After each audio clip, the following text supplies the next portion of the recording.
If you're trying to move your GGives balance into your GCash wallet without using GoPay, there's a simple workaround that many people don't realize actually works. Start by opening your GCash app and logging into your account as usual.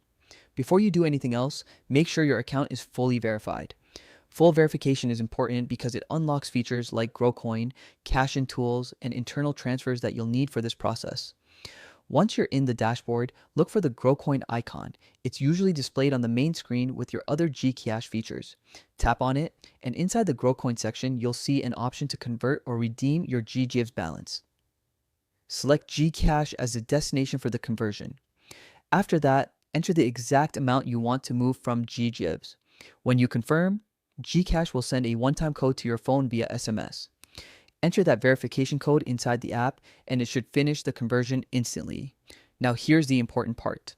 The step that actually lets you turn the converted value into usable wallet funds. Go back to your main GCash home screen and tap Cash In. Instead of cashing in to your own mobile number, choose the option that lets you enter a different number. Type in a trusted person's number or a secondary GCash account you own. Enter the same amount you converted earlier. When the cash-in succeeds, the money will land in that alternate account. From there, you can either transfer the amount back to your main GCash number using the regular send money feature or simply use it directly from the second account. Both methods give you fully spendable, real GCash wallet balance. This entire workaround avoids GoPay completely and still converts GGives into usable funds. As long as your account is verified and you follow each step carefully, the process works smoothly every time.